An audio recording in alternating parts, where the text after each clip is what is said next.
If you're a marketer, then you need to watch this video for sure. Welcome to my channel, and I love dissecting stuff, analyzing new things, and sharing a lot of information and knowledge every day.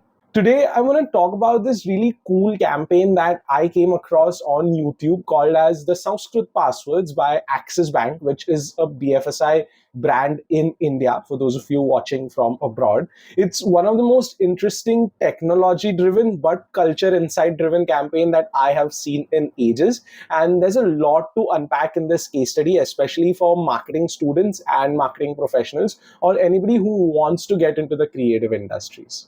So the first things first, I'll tell you the plot of the entire campaign, and it's very interestingly packaged as well. So we're going to be getting into that soon, but I want to start by explaining what that campaign is all about. It is based on the premise that hackers that are very much a threat to Indian security, to the security and privacy of us as citizens, not just in India or around the world.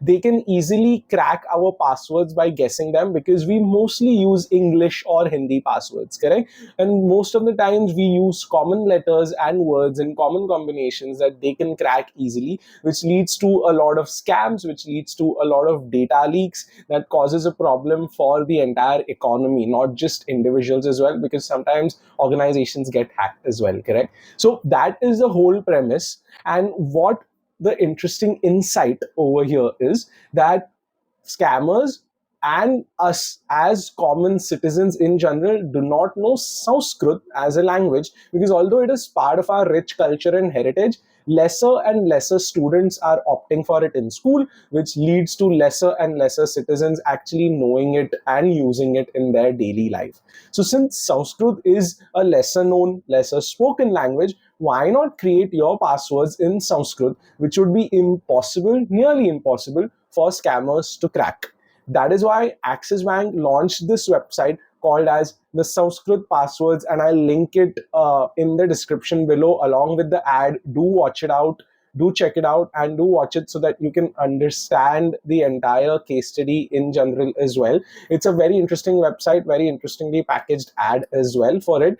They launched that website. What you can definitely do is go on the website, type in any word that you want, and it will generate a unique, strong password for you based on that word. So let's say if you are typing in ball, it's gonna give you the Sanskrit translation of ball, and it's gonna add a combination of letters and numbers to make that password secure and strong. Such an insightful and interesting campaign here, right? So firstly, I'm gonna break it down one by one. First point to note over here is the problem and the pain point, which is the basis of any campaign that we do. What is the pain point that our consumers are facing? That is the first step to ensuring that any marketing campaign you do is successful and relevant to the target audience, TG, that you are trying to reach. And what Axis Bank correctly identified is that India is the epicenter of scams and data leaks because we are not vigilant about our passwords. So that was the problem and the pain point. Now, the insight, which is the second step of every marketing campaign over here, is that we often use common words and a common language like English, which is common around the world, to generate our passwords. So, what can we do to make that uncommon and hence difficult for the scammers to crack those passwords? That was the question, the insight that the marketers and the makers of the campaign behind it actually would have thought about. So, that's step number two. Step number three is actually cracking a solution to it by going deep into the culture of the audience. Now, it was aptly released in and around Independence Day. So, we were celebrating the rich culture and heritage of our country, and Sanskrit just happens to be one of the most ancient languages in the world. It is also sometimes called the mother of all languages. Of course, it comes from a much more ancient language called as Proto-Indo-European languages. You can research more about that. But it is still considered to be the mother of many languages, including Marathi and Hindi that we speak commonly today. So why not use that cultural heritage to do something as a solution based campaign for the pain point that we just discussed? So there's the pain point, there's the insight, and there's also the cultural relevance of the entire campaign. Which brings us to the next point.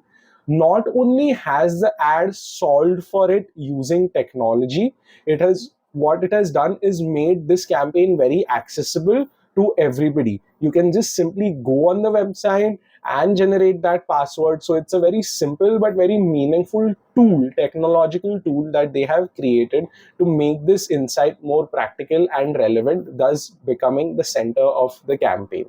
So that was the first half of what I wanted to discuss. There is a process which you follow to make sure that every campaign is successful. And this campaign was successful because it got talked about all across LinkedIn.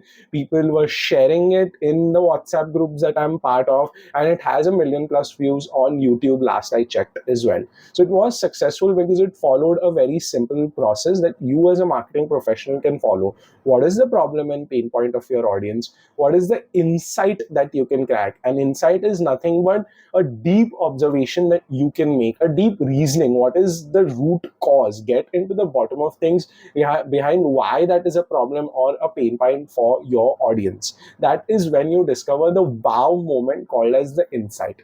The third thing is to understand the culture of the audience and then fit your solution to match that culture, or at least leverage that behavior, that psychology, that belief of the audience and turn it on its head. So in this case, the insight was that English is a common language, which is why scammers are able to crack it. So what's an uncommon language that is also very close to Indians, which is Sanskrit?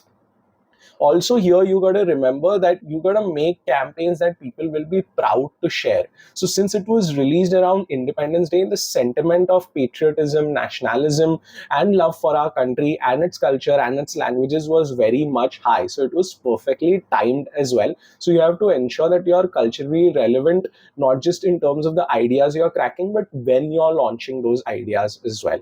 And after you're done with that, try to think about how you can set up a simple, valuable resource, a tool, or a piece of technology that can aid your consumers in solving that pain point. So it's a simple microsite website that they've built.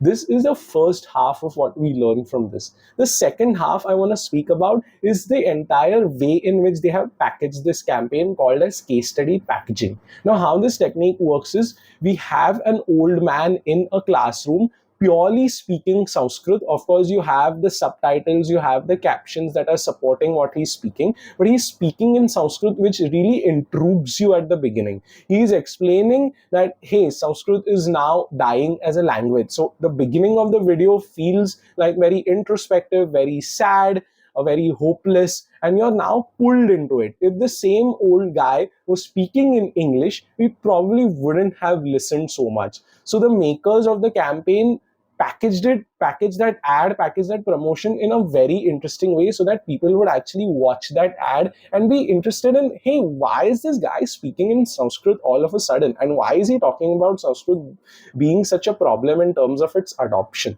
So that's a very interesting hook to have. They've very carefully selected that kind of packaging. Now, as you move along with the old man, you realize that, hey, that lecturer, that teacher is arriving at a very wow moment inside. So when he smiles and reveals that, hey, Sanskrit dying is actually a good thing because hackers also do not know it, hence it makes for good password security. When you arrive at that insight along with him, there's that wow moment and a moment of delight on your face, because that same delight is seen on the man's face as well. So it feels very organic as a revelation. He's getting to the revelation along with us and inviting us on his internal mental journey. And that is when the entire ad reveals what the ad is all about, what the campaign is all about, and what you as consumers can do next, which is called as the call to action. So since you've been on the journey and had that revelation, the call to action hits much, much, much more stronger, louder, and faster, more sentimentally, because you are now attached to the case study on an emotional level as well. That's how it reveals the campaign and urges you to go visit the website and try out this simple but very meaningful innovation on your own. And that's how the packaging of a case study, the storytelling of it, matters a lot as well. So I hope you learned something new in this video. And as I said, if you love to hear people dissecting, decoding stuff, and sharing new information and knowledge from all sorts of feeds along with you, please do share this video, subscribe to my channel, and I'll see you on the next